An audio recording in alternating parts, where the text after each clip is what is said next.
Vamos a otro de los temas que ha generado muchísima discusión. El panel de expertos recibió positivamente los cambios propuestos por el Ministerio de Transportes a la fórmula que calcula el valor de la tarifa del Transantiago y el Metro, la que, como sabemos, en un año acumuló un alza de 60 pesos. Queremos conversar respecto de estas modificaciones y sus efectos junto a Guillermo Muñoz, experto en Red Ciudad Futura y exdirector además del transporte público metropolitano. Guillermo, gracias por acompañarnos. Muy buen día. Muy buenos días, encantado. A ver, antes de ir a las modificaciones que se están proponiendo, recordemos una vez más este panel de expertos, que es algo que la gente de pronto considera algo bien lejano, pero que incide directamente en el bolsillo, por lo menos de todos los santiaguinos que ocupan el transporte público. ¿Cómo opera todo esto? ¿Cuál es la orgánica en la cual se constituyen y el nivel de independencia que también tienen para tomar sus decisiones? Mira, estos expertos, ¿cierto? Son tres que son escogidos por alta dirección pública, lo proponen las facultades de ingeniería de las universidades acreditadas en Santiago, en fin, hay un mecanismo de selección que garantiza, primero, la calidad, ¿cierto?, de quienes están allí, la experiencia en el ámbito de la tarificación y el transporte, y también, ¿cierto?, su independencia, que es bastante importante. Esto se creó a propósito de la ley que entrega un subsidio y un aporte al Transantiago y a las regiones, ¿cierto? Y es un modelo que está siendo mirado muy atentamente, ¿cierto? Y con muy buenos ojos por otros países que están avanzando en mejorar el sistema de transporte público, Colombia, por ejemplo, pero que han tenido muchos problemas, ¿cierto?, para poder avanzar en la entrega de subsidios. Uno de los elementos importantes es cómo yo garantizo, ¿cierto?, que la tarifa al usuario esté desprovista, ¿cierto?, de algún sesgo político. Porque es evidente, ¿cierto?, y a todos nos correspondió, a los que estuvimos, ¿cierto?, lidiando con la gestión del sistema de transporte público, dar una mala noticia. Es una muy mala noticia para cualquier gobierno, ¿cierto?, para cualquier autoridad local, el entregar, ¿cierto?, una alza de tarifas. Por lo tanto, siempre el incentivo es a no hacer una alza de tarifa, y con eso lo que pasa es que finalmente se van, ¿cierto?, afectando la sostenibilidad financiera a largo plazo de los sistemas. Y eso es lo que ha ido pasando en Latinoamérica. Se partió y se partió muy bien, pero se ha afectado por no tener una política de tarificación independiente de los vaivenes políticos, ¿cierto?, una sostenibilidad financiera. Hay que cuidar esa institucionalidad, yo creo que es parte de las fortalezas del sistema, y apuntar al panel de expertos, a la forma en que se calculan las tarifas, ¿cierto?, como el responsable de los males del sistema, no me parece correcto.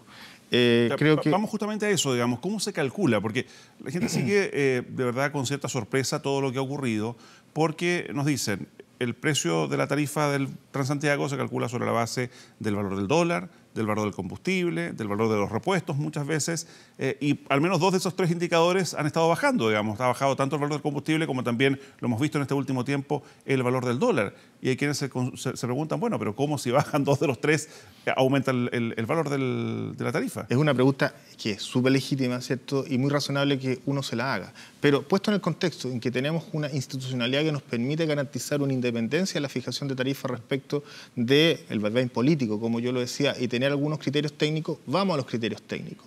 Y para subir la tarifa tenemos dos herramientas o dos elementos. El indexador famoso que tú señalabas, ¿cierto?, que se compone, es una fórmula matemática que se compone de esos al menos tres elementos, ¿cierto?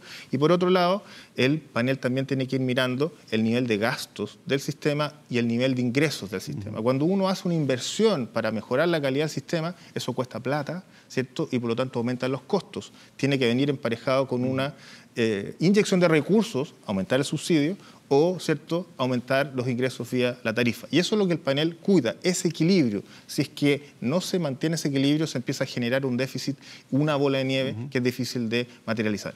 En el caso de esta ecuación que tú señalabas muy bien, que se entiende poco, ¿qué pasa? Porque baja el diésel, baja las bencinas, baja el IPC, baja el dólar y se mantiene. Bueno, el indicador, esta fórmula, es una fórmula que recoge y mira hacia atrás. Dice, ¿qué pasó los 12 meses antes de hoy día?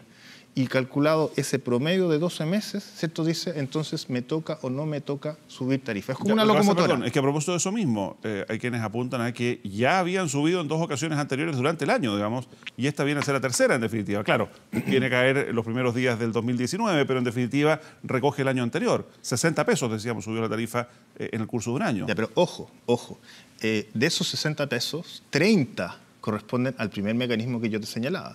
Y los otros 30, o sea, la mitad del alza del año, corresponde al indexador. Los otros 30 es porque había un desajuste entre los costos que estábamos teniendo como sistema, ¿cierto?, y los ingresos que estaba experimentando el sistema. Ya, lo otro, perdón, ¿es efectivo que este panel de especialistas, de académicos, de expertos, solo puede subir la tarifa y nunca bajarla? La ley así lo contempla, que las tarifas o se congelan por mucho tiempo, que para todo orden de cosas es bajar la tarifa, porque va subiendo el IPC, la tarifa se mantiene. Eso sucedió en el periodo, ¿cierto?, 2014, 2016, 2017, donde hubo pocas alzas de tarifas, ¿cierto?, por lo tanto se mantuvo. Bajó en términos reales, ¿cierto?, se mantuvo. No pueden bajar, ¿cierto?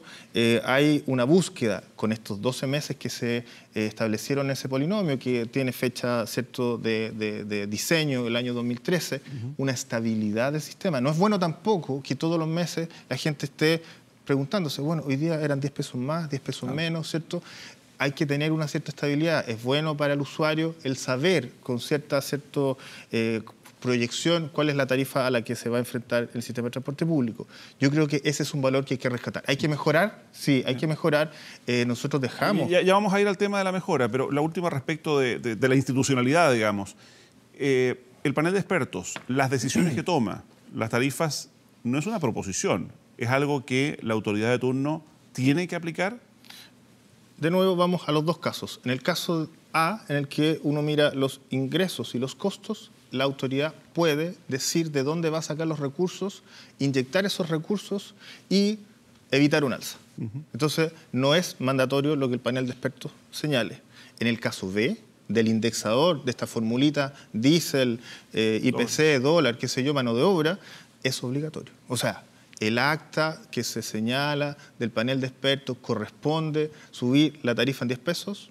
No hay forma que la autoridad pueda, ¿cierto?, desoírla. No hay forma de hecho debe asistir la ministra de Transportes en este caso, o el ministro en su caso. Por cierto. Los ministros siempre, en mi caso, lo que me correspondió, siempre estuvieron muy atentos a las determinaciones del panel de expertos. Esta es una cuestión muy sensible desde el punto de vista de política pública. Yo comprendo a la ministra, uno no puede estar, ¿cierto?, señalando públicamente todas las deliberaciones que tiene el panel respecto de una cuestión tan sensible como la fijación tarifaria, pero ciertamente en lo que yo pude ver, los ministros siempre estaban muy al tanto de todas las decisiones del panel, porque esto implica una serie de cuestiones que hay que coordinar. O sea, tú entiendes que aumentar la tarifa no tiene solo un impacto político, o sea, hay 6.500 buses que hay que cambiarles la programación del validador. Estoy hablando de cuestiones bien tácticas y bien ¿cierto?, específicas. Son 6.500 buses, no se hacen de la noche a la mañana, no es que uno apriete un botón y online se cambiaron todos los programas de los validadores de la Micro de Santiago para entender que a partir de ese minuto tienen que subir la tarifa 20 pesos. No, esto viene de mucho antes, ¿cierto? Se tiene que tomar un tiempo. O sea, necesariamente la decisión se había tomado y se conocía antes de la inauguración de la línea 3, digamos, que es una de las controversias que se ha generado a partir de todo esto. Yo este año, te lo comentaba, ya no estoy allí, ¿cierto? Estoy más relajado. Ya, pero a la luz de la experiencia. Lo que a mí correspondió mirar es que los ministros sabían y con ellos planificábamos todo el proceso de puesta en marcha de estas tarifas. Y es natural, son ministros de Estado, una cuestión muy relevante, tienen que estar al tanto de estas situaciones. Ya, y eventualmente también es el presidente de la República quien en definitiva toma la decisión final respecto de la fecha de aplicación, digamos, de un alza de tarifas en este caso. Insisto, yo no sé cómo se fijó en este caso. En los casos que a mí me correspondió, habían conversaciones con otros pares, con otros ministros para poder generar, ¿cierto?, no solo la fecha, sino que también todo el calendario y el itinerario. Claro. Incluso cuando hay que aportar más recursos, a veces hay que concurrir al Parlamento, otras veces no, necesariamente se requiere de una voluntad política que excede a veces, ¿cierto?, las atribuciones que tiene el propio ministro de Transporte. Sí. Ahora, inyectar recursos pasa al menos por el ministro de Hacienda, que tiene que reasignar de otras carteras para poder inyectar al sistema. Ahora, nos decías, este es un modelo que incluso se está viendo con atención en otros países, digamos, de cómo está esto funcionando, pero esto no implica que no pueda ser mejorado. Y de allí una serie de recomendaciones, de modificaciones que podrían hacerse justamente respecto del cálculo o de cómo se calcula la tarifa del transporte público metropolitano. A ver, Absolutamente sí. Y esta fórmula no es una fórmula escrita en piedra, hay que irla mejorando y hay formas de irla mejorando. A ver, me parece que una vez que cambia la tecnología en que empieza, ¿cierto?, a operar, con la que empieza a operar el sistema de transporte público, es necesario recoger elementos de esa nueva tecnología. La electricidad, por cierto, hay que recogerla. Si nosotros planteamos que 12 meses hacia atrás es un periodo muy largo, es una locomotora muy pesada de mover, ¿cierto? Una locomotora todos sabemos, y un buen ejemplo, cuando empieza a acelerar, cuesta después pararla un buen trecho. Necesitamos varios kilómetros para detener un tren cuando ya se puso en marcha. Lo mismo pasa con estos 12 meses. Cuando se empezó a generar un alza, cuesta mucho pararla. Entonces, es fácil. Se acorta el periodo y se dice, bueno, vámonos a un promedio, una media móvil de 6 meses. Entonces responde más rápido a los hechos más contingentes, a las bajas más contingentes. Pero ojo, también, ¿cierto?, opera al alza más rápido también. O sea, no es solo que se acomoda a una baja en los insumos, sino que también se acomoda más rápido a un alza en los insumos. Entonces vamos a tener más variación. Es más perfecta, se ajusta mejor a la variación de costos, pero tiene otras implicancias. Ahora bien, yo sinceramente creo que esa es una forma de mejorar en el margen la situación por la que estamos pasando, pero la industria del transporte público, ¿cierto?, es una industria de costos crecientes. O sea, si uno mira la historia, es que crece la mano de obra en buena hora. Y el transporte público, intensísima en mano de obra, ¿cierto?, ha venido creciendo los salarios reales de los trabajadores, porque las negociaciones colectivas son mejores, porque todos quieren tener mejores condiciones, ¿cierto? El peso del petróleo, no somos productores, dependemos, ¿cierto?, de lo que se trance en el mundo, también ha venido creciendo. El dólar, ¿cierto?, de 400 pesos, que no hace mucho, nosotros recordamos ya está en 600 y tanto, sí tiene variabilidades, pero la tendencia es creciente. Y un elemento muy significativo en el transporte público es que la congestión, y eso es poco lo que se ve, genera un aumento de costos por cada punto de velocidad menos que el transporte público tiene, ¿cierto? Es que cada punto adicional de personas que tengo que tener, cada punto adicional de combustible que voy a gastar, por lo tanto es una industria que tiene costos crecientes. Tenemos que, por ejemplo, para ese caso, fomentar transporte público, regular el transporte privado. No puede ser que el transporte público esté detenido en los tacos que generan los autos, no el transporte público. Entonces, ahí hay cuestiones más estructurales, cómo regulamos el transporte privado para que no siga generándole costos adicionales al transporte público, pero también creo que es una discusión que tenemos que tener ahora. Cómo somos capaces de ya no tener un subsidio, porque hoy día ya tenemos el primer paso dado, subsidio al acceso al transporte público. Sin el subsidio la tarifa podría llegar a 1.600 pesos.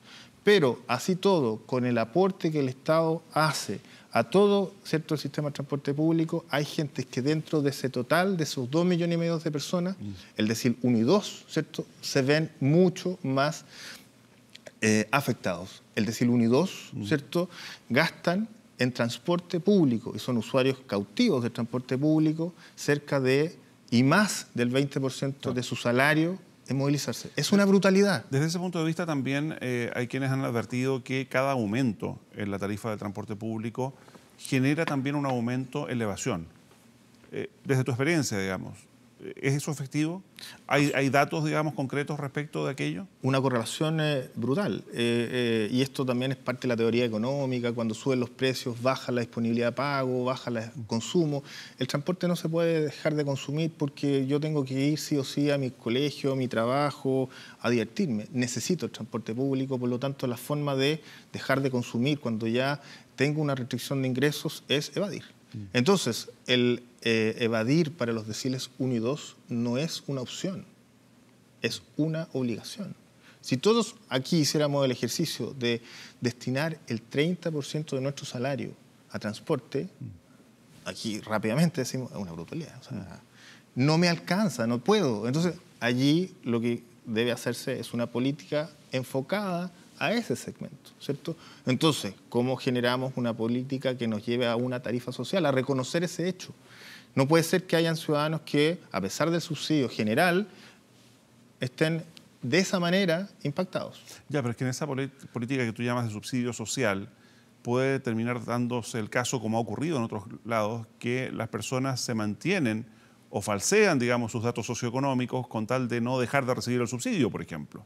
Es cierto, pero aquí tenemos una larga historia de bonos, ¿cierto?, apuntados a un cierto segmento, a entrega de subsidios focalizados en otras áreas, subsidios a la educación, subsidios a la habitación, subsidios al arriendo. No veo por qué podría ser distinto el mercado del transporte público si reconocemos además que el transporte público es una necesidad, un bien casi, ¿cierto?, a nivel del servicio público. Entonces tenemos que también generar las herramientas para que todos tengan garantizados ese acceso. Yo no digo gratuito. En España, si uno ve la tarifa familia numerosa, se llama, que es una tarifa social. En Argentina también están orientados a los deciles más bajos. Es cero. Hay simulaciones que hemos hecho, hay una propuesta que se hizo cuando yo era director, en que si pudiésemos tener una tarifa de 450 pesos, ¿cierto?, rebajada en 450 pesos, le podría significar 15.000 millones adicionales al sistema, ¿cierto?, lo que no es una cifra completamente disparatada. Ya, ¿y por qué ha costado tanto? Porque hoy día la tecnología existe para tener estas tarifas diferenciadas, para generar, por ejemplo, una tarjeta de transporte con rebajas para quienes compran por un mes, por 6 meses, por un año completo. Eso ocurre, digamos, y hoy día existe en otros países respecto hoy día a una tarjeta VIP, no sé, que tenga o ese abono, o esa tarifa preferencial, o ese descuento por un uso prolongado. Bueno, es que, a ver, parte de todas las mejoras que se han ido experimentando y que hoy día se pueden ver materializadas en la línea 3, en parte de los buses eléctricos, en una mejora de la percepción ciudadana, veo yo, del sistema de transporte público, es porque se han ido de a poco, ¿cierto?, sustentando las bases para poder generar un mejor sistema. Creo que estamos hoy día en condiciones, ¿cierto?, de poder plantearnos ahora otros mecanismos, como los que yo estoy diciendo, tarifa social, abono de transporte.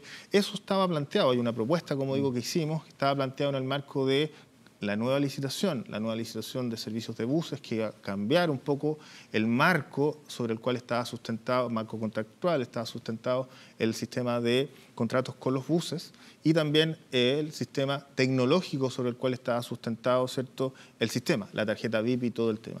Entiendo que eso ha estado trabajándose, yo lamento que se haya retrasado y que se haya desechado el primer proceso, pero estaba en ese marco. Entonces, en ese mismo marco, ¿cierto?, de un nuevo contrato, de un nuevo servicio tecnológico, es posible desarrollar, ¿cierto?, estas nuevas políticas. No se hizo antes porque necesitábamos de todas estas cuestiones previamente.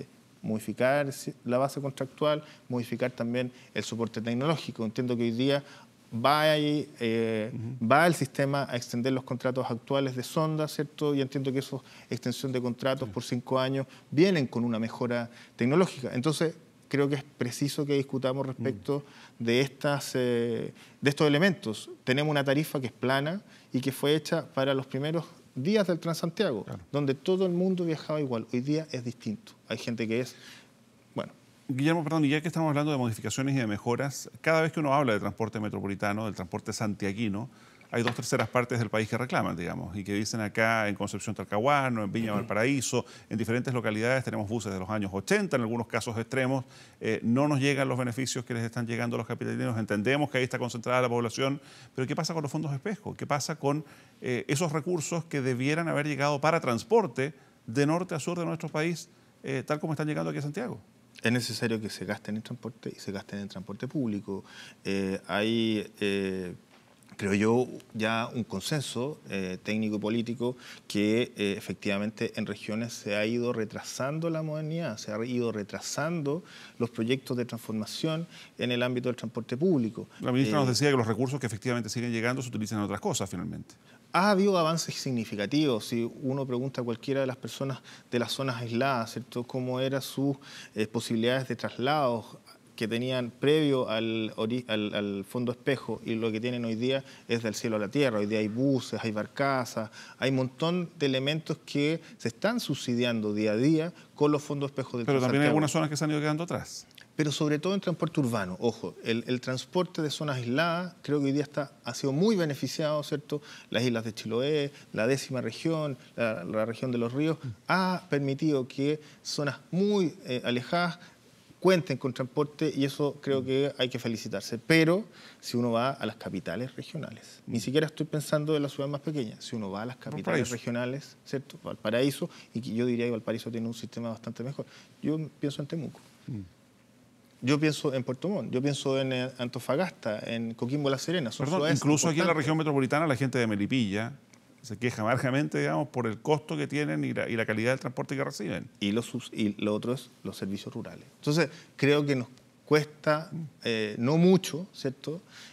Hay que preparar a las regiones y a las capitales regionales para poder iniciar un proceso de transformación y utilizar en transporte urbano y transporte público urbano los recursos que hay del Fondo Espejo. Se ha avanzado mucho, insisto, y el malo es conocerlo, en accesibilidad en zona aislada, pero se ha avanzado muy poco, ¿cierto? Y son muy pocas las ciudades que tienen aportes significativos, y Valparaíso tú lo señalabas, pero Valparaíso hay que recordar que tiene un sistema extraordinario, que es el Merval, 1 metro de superficie, y Concepción también tiene un sistema de tren urbano, digamos, que han estado recibiendo recursos del Fondo Espejo, pero hay que avanzar mucho más. Muy bien, pues Guillermo Muñoz, muchísimas gracias de nuevo por habernos acompañado. Muchas gracias a ustedes. Muy buen día.